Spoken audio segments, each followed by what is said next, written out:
Hello everyone, welcome to BSP pharmacy. BSP pharmacy में आपका स्वागत है। तो कैसे हैं आप सब? आई होप आप सब बहुत ही ज़्यादा अच्छे होंगे। आज की वीडियो में हम लोग बात करने वाले हैं बाउल डिजीज़ के बारे में कि ये बाउल डिजीज़ क्या होती है, बाउल डिजीज़ किस कारण से होती है, अगर किसी को बाउल डिजीज़ हो गई है तो क्या क्या लक्षण देखने को मिलेंगे और क्या ट्रीटमेंट करना है। वीडियो में कंप्लीट बात करेंगे तो वीडियो को लास्ट तक ज़रूर देखना। वीडियो में कोई भी इम्प्रूवमेंट करने को होता है, आपका डाउट होता है, तब आप कमेंट सेक्शन में कमेंट करके बता सकते हैं। और ये जो आपकी बाउल डिजीज़ की पीडीएफ है वो हम अपने व्हाट्सएप ग्रुप पे अपलोड कर देंगे।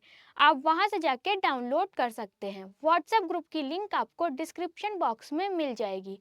तो जल्दी से जाइए और व्हाट्सएप ग्रुप को ज्वाइन कीजिए, ठीक है। अब बाउल डिजीज़ क्या होती है, तो सबसे पहले हम लोग बाउल डिजीज़ के बारे में जान लेते हैं। जैसे कि बाउल डिजीज़ को हम लोग कहते हैं आंतों की बीमारी। अगर आपकी छोटी आंत या फिर बड़ी आंत में सूजन हो गई है, इन्फेक्शन हो गया है या फिर किसी प्रकार के घाव हो गए हैं, तो इसको ही हम लोग क्या बोलते हैं, बाउल डिजीज़ कहते हैं। आपकी आंतों की जो बीमारी होती है, आंतों की बीमारी को ही क्या कहा जाता है, बाउल डिजीज़ कहा जाता है। अब हम लोग बाउल डिजीज़ की प्रॉपर डेफिनेशन पढ़ लेते हैं कि बाउल डिजीज़ की प्रॉपर डेफिनेशन क्या है। तो bowl disease is a disorder of the intestines small और large caused by infection, inflammation or functional problem which lead to symptoms like abdominal pain, diarrhoea, constipation और आपका क्या है, ब्लीडिंग। अब जो आपकी बाउल डिजीज़ है वो क्या है, आपकी छोटी आंत या फिर बड़ी आंत की एक बीमारी होती है। इसमें क्या होता है, आपकी छोटी आंत में किसी प्रकार का इन्फेक्शन हो जाता है, इन्फ्लामेशन मतलब कि सूजन हो जाती है, या फिर जो आपकी इंटेस्टाइन होती है वो उसका फंक्शन मतलब कि वो काम सही से नहीं कर पाती है, इसी को ही क्या कहते हैं, बाउल डिजीज़ कहते हैं। अगर किसी को बाउल डिजीज़ हो गई है तो क्या क्या लक्षण देखने को मिलेंगे, जैसे कि उसके पेट में बहुत ज़्यादा दर्द होगा, ठीक है। पेट में दर्द होगा, ऐंठन होगी, दस्त आएगी, कब्ज और खून आना जैसे लक्षण दिखाई देंगे। तो ये लक्षण आपको दिखाई देंगे अगर किसी को बाउल डिजीज़ है, ठीक है। तो बाउल डिजीज़ क्या होती है आपको ये समझ में आ गया होगा। अगर आपकी छोटी आंत या फिर बड़ी आंत में किसी प्रकार का इन्फेक्शन हो गया है, इन्फ्लामेशन हो गया है, या फिर छोटी आंत बड़ी आंत आपके सही से काम नहीं कर पा रही है, इसी को हम लोग क्या कहेंगे, बाउल डिजीज़ कहेंगे।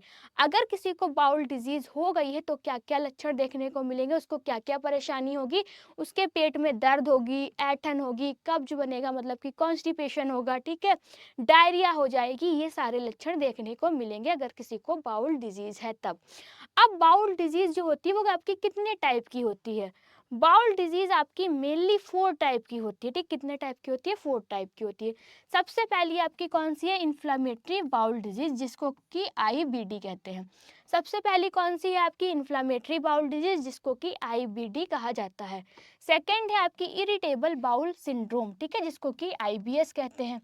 थर्ड है आपका इन्फेक्टियस बाउल डिजीज़, क्या है आपकी, इन्फेक्टियस बाउल डिजीज़। और फोर्थ है आपकी इस्केमिक बाउल डिजीज़।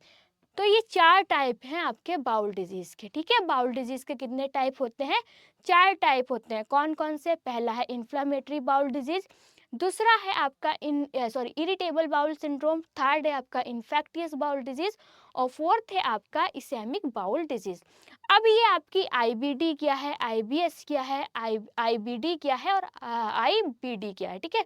इसके बारे में जानते हैं। तो सबसे पहले हम लोग बात करेंगे इन्फ्लामेटरी बाउल डिजीज़ के बारे में कि ये इन्फ्लामेटरी बाउल डिजीज़ क्या होती है।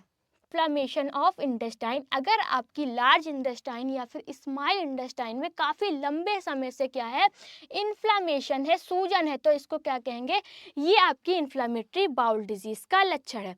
अब इसके अंदर एग्जांपल जैसे कि आपका क्रोन्स डिजीज़ है, अल्सरेटिव कोलाइटिस है, तो ये आपके किस टाइप में आते हैं, बाउल डिजीज़ के किस टाइप में आते हैं। सबसे पहला जो आपका टाइप है इन्फ्लामेटरी बाउल डिजीज़, ठीक है। फिर सेकंड आपका क्या है, इरिटेबल बाउल सिंड्रोम क्या होता है, जिसको कि आईबीएस कहते हैं, a functional disorder of intestines with visual damage.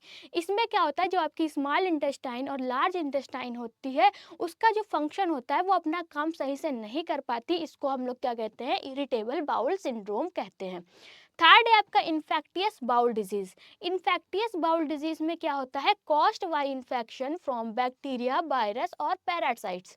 ठीक है, इसमें क्या होता है, अगर आपके बैक्टीरिया, वायरस या पैरासाइट्स की वजह से आपकी स्मॉल इंटेस्टाइन या फिर लार्ज इंटेस्टाइन में कोई भी इन्फेक्शन हो गया, उसको हम लोग बोलेंगे इन्फेक्टियस बाउल डिजीज।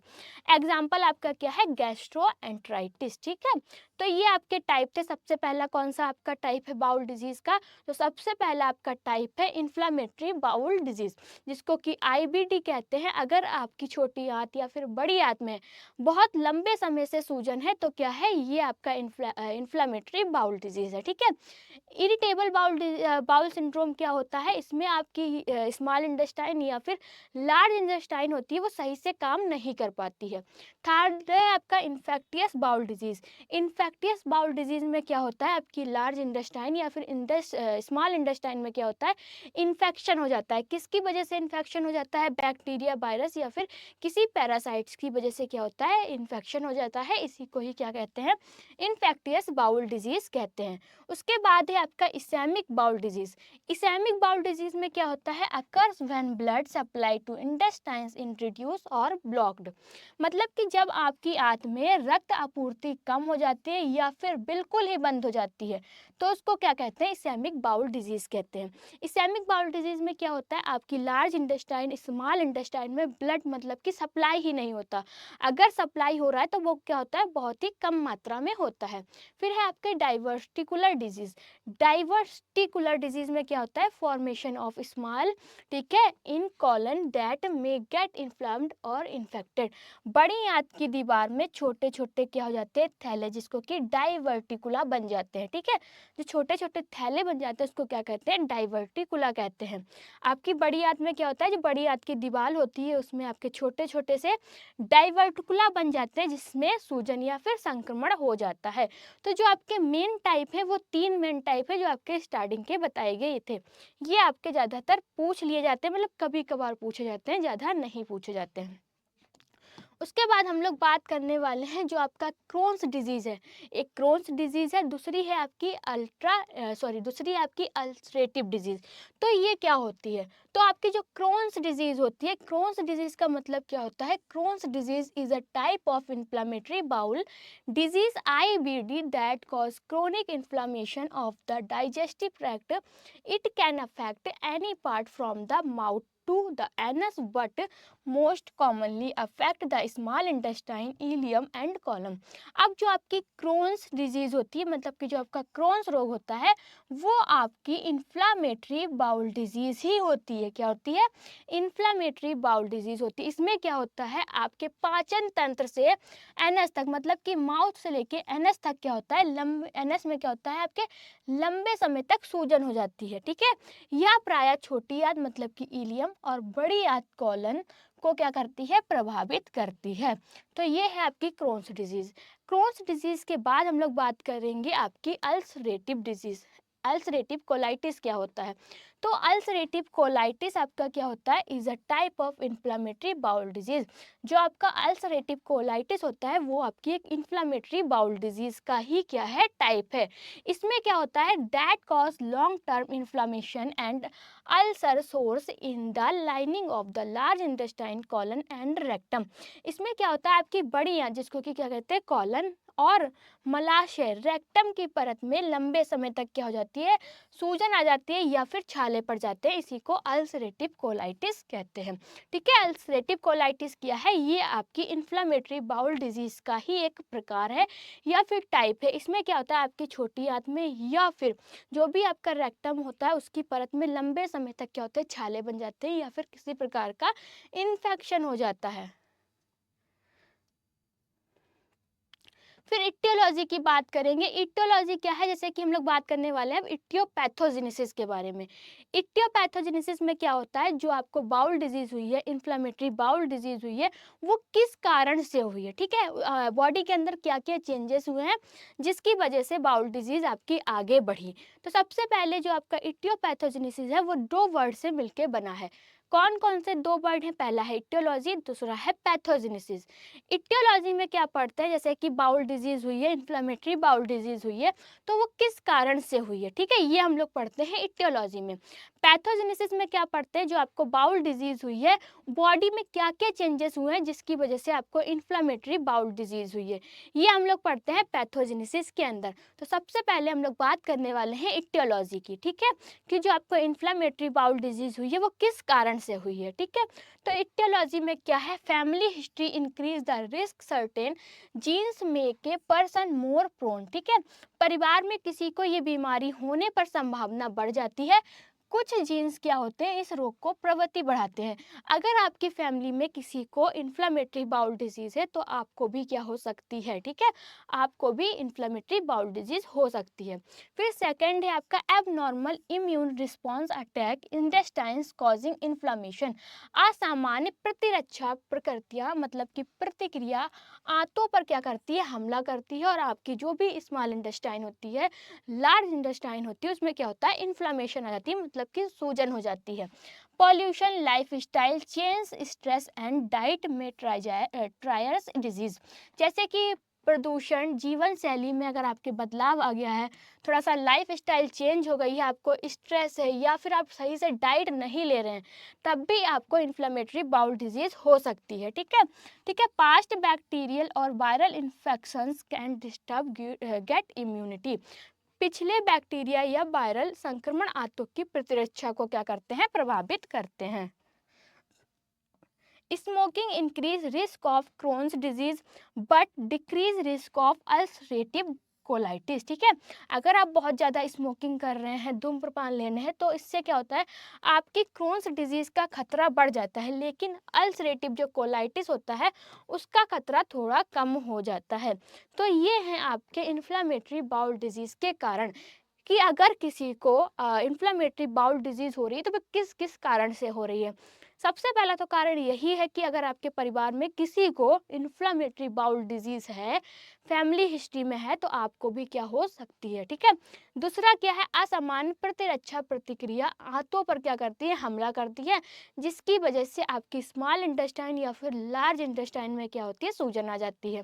थर्ड, प्रदूषण, जीवन शैली में बदलाव, अगर बहुत ही ज़्यादा पॉल्यूशन है, आपकी लाइफ स्टाइल चेंज हुई है, आपको बहुत ज़्यादा स्ट्रेस है, या फिर आप अच्छी डाइट नहीं ले रहे हैं, तो इसकी वजह से भी आपको इन्फ्लामेशन बाउल डिजीज हो सकती है। फोर्थ है, पिछले बैक्टीरियल या फिर वायरस संक्रमण मतलब कि इन्फेक्शन आंत की प्रतिरक्षा को क्या करते हैं, प्रभावित कर देते हैं। धूम्रपान, क्रोन्स, जो आपका धूम्रपान होता है, स्मोकिंग होता है, ठीक है, जो भी है क्रोन्स डिजीज का खतरा क्या कर देता है, बढ़ा देता है। वहीं पर जो आपकी अल्सरेटिव कोलाइटिस होती है उसका खतरा कम कर देता है। ये हमने बात की इटियोलॉजी की। इटियोलॉजी के बाद हम लोग बात करने वाले हैं पैथोजेनेसिस के बारे में। अब पैथोजेनेसिस में क्या पढ़ते हैं, जैसे कि किसी को इन्फ्लेमेटरी बाउल डिजीज हुई है, तो उसकी बॉडी के अंदर क्या क्या चेंजेस हुए हैं जिसकी वजह से उसको इन्फ्लेमेटरी बाउल डिजीज हुई है, और वो कैसे बॉडी में आगे बढ़ी, ये सब हम लोग पढ़ते हैं पैथोजेनेसिस में। तो अब जो आपकी इन्फ्लेमेटरी बाउल डिजीज है उसकी पैथोजेनेसिस क्या है, तो ये सबसे पहला जो आपका स्टेप रहने वाला है, certain genes make the intestinal wall more sensitive and prone to disease. सबसे पहले क्या होता है, कुछ जीन होते हैं जो आपके इंटेस्टाइन की दीवार को क्या कर देते हैं, अधिक संवेदनशील बनाते हैं, और रोग की संभावना को क्या कर देते हैं, बढ़ा देते हैं। सबसे पहला स्टेप आपका यही है। सेकेंड क्या है, factor like diet, junk food, low fibre, smoking, stress, infectious and pollution try the disease. जैसे कि आहार में अगर आप बहुत ज़्यादा जंक फूड खा रहे हैं, कम फाइबर ले रहे हैं, धूम्रपान ले रहे हैं, अगर आपको बहुत ज़्यादा स्ट्रेस है, किसी प्रकार का इन्फेक्शन है, बहुत ज़्यादा पॉल्यूशन है, जिसके कारण क्या होता है, आपका रोग उत्पन्न हो जाता है, मतलब कि इन्फ्लामेटरी बाउल डिजीज वहाँ से आपकी क्या होती है, स्टार्ट हो जाती है। फिर क्या होता है, the immune system mistake attack the gut, ठीक है, microbe the and intestinal link things they are harmful. प्रतिरक्षा तंत्र आपकी गलती से क्या होता है, आंतों के सामान्य बैक्टीरिया और आंत की परत को क्या करता है, हानिकारक समझकर उस पर क्या कर देता है, अटैक कर देता है। फिर क्या होता है, आपका continuous immune attack cause chronic inflammation in intestine, in Crohn's disease patchy and deep inflammation anywhere from mouth to anus, ठीक है, in ulcerative colitis continuous superficial inflammation limited to colon and rectum. सबसे पहले क्या होता है, अगर आपको लगातार प्रतिरक्षा हमला आंतों में दीर्घ तत्कालीन सूजन पैदा करता है।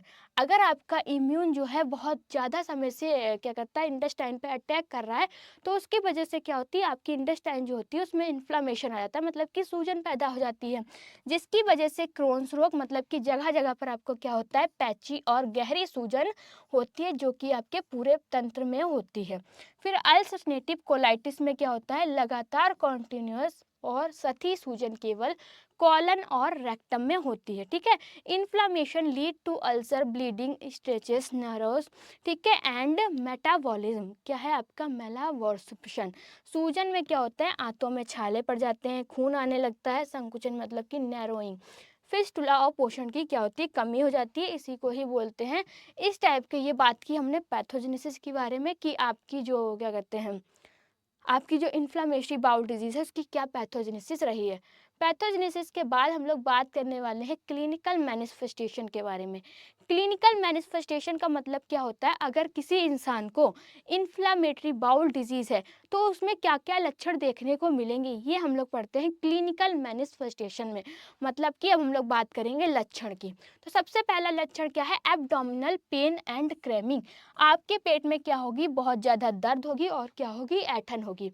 अगर किसी को इन्फ्लेमेटरी बाउल डिजीज़ है तो उसके पेट में बहुत ही ज़्यादा क्या होगी, दर्द होगी और ऐंठन होगी। सबसे पहला लक्षण जो कि आपका कॉमन सिम्टम है। ठीक है, डायरिया, मतलब कि आपको दस्त आएंगे, कभी कभार खून या म्यूकस के साथ भी आपको क्या होगी, डायरिया होगी। कॉन्स्टिपेशन, आपको कॉन्स्टिपेशन होगा, पर कुछ केस में होगा, ज़्यादा लोगों को कॉन्स्टिपेशन नहीं होता है। ठीक है, रेक्टल ब्लीडिंग, मतलब कि मल द्वार से क्या होगा, खून आना। वेट लॉस, वजन कम होगा। लॉस ऑफ हेपेटाइटिस, आपको भूख नहीं लगेगी। फटिग, वीकनेस, बहुत ज़्यादा थकान लगेगी और क्या होगी, कमजोरी लगेगी। एनीमिया, खून की कमी हो जाएगी। डिहाइड्रेशन, पानी की कमी हो जाएगी। और स्किन लेसन, मतलब कि आपके त्वचा पर क्या पड़ जाएंगे, चकत्ते पड़ जाएंगे। ये सारे लक्षण देखने को मिलेंगे अगर किसी को क्या है, इन्फ्लेमेटरी बाउल डिजीज है तब। ठीक है, क्लिनिकल मैनिफेस्टेशन की बात कर ली कि कौन कौन से लक्षण देखने को मिलेंगे अगर किसी को बाउल डिजीज है तो। उसके पेट में बहुत ज़्यादा दर्द होगी और ऐंठन भी होगी। ठीक है, भूख नहीं लगेगी, बहुत ज़्यादा थकान लगेगी, दस्त आएंगे, डायरिया होगा, ठीक, कॉन्स्टिपेशन होगा। तो ये सारे लक्षण देखने को मिलेंगे अगर किसी को इन्फ्लेमेटरी बाउल डिजीज है तब। अब हम लोगों ने क्लिनिकल मैनिफेस्टेशन की बात कर ली। क्लिनिकल मैनिफेस्टेशन के बाद बात करने वाले हैं ट्रीटमेंट की। अगर किसी को बाउल डिजीज हो गई है तो क्या क्या ट्रीटमेंट दे सकते हैं। तो ट्रीटमेंट हम दो टाइप से दे सकते हैं, एक फार्माकोलॉजिकल मैनेजमेंट, मतलब कि फार्माकोलॉजिकल मैनेजमेंट के थ्रू बाउल डिजीज को ठीक कर सकते हैं, और दूसरा है आपका नॉन फार्माकोलॉजिकल मैनेजमेंट। अब इसमें हम बाउल डिजीज को ठीक तो नहीं कर सकते, पर क्या कर सकते हैं, कंट्रोल कर सकते हैं। तो फार्माकोलॉजिकल मैनेजमेंट में क्या होता है, हम लोग दवाइयों की हेल्प से जो भी आपको बाउल डिजीज हुई है उसको क्या करते हैं, कंट्रोल करते हैं। ठीक है, फार्माकोलॉजिकल मैनेजमेंट में क्या होता है, अगर किसी को बाउल डिजीज हुई है तो उसको हम क्या करेंगे, मेडिसिन देंगे, जिससे कि बाउल डिजीज में क्या होगी, कंट्रोल होगी।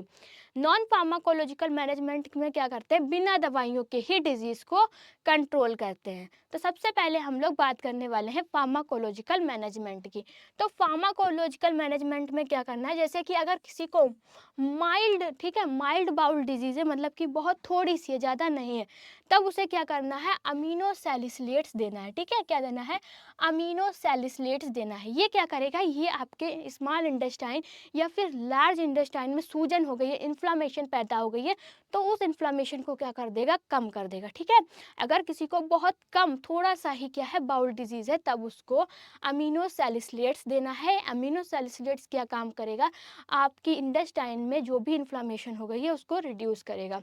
सेकंड क्या है, मॉडरेट। ठीक है, अगर आपको थोड़ी सी ज़्यादा है तब आपको क्या करना है, कॉर्टिकोस्टेरॉइड्स लेना है। कॉर्टिकोस्टेरॉइड्स क्या करेंगे, फ्लेयर अप कंट्रोल, जो भी आपका फ्लेयर है उसको क्या करते हैं, कंट्रोल करते हैं। फिर है आपकी सेवरल रिफ्रैक्टरी, मतलब कि ज़्यादा हो गई है तब आपको क्या करना है, बायोलॉजिक्स। ठीक है, इनफ्लेक्सिमेब, इसमें आपको ये दवाई देनी है, यह क्या करेगी, आपकी गंभीर सूजन को कम कर देगी। लास्ट में आपका क्रोन्स विथ फेस्टुला एब्सिसिस मतलब कि आपके इंटेस्टाइन में क्या हो गया, छाले पड़ गए हैं, फोड़े बन गए हैं, मतलब कि बहुत ज़्यादा ही आपको क्या होगा, ये बाउल डिजीज़ हो गई है।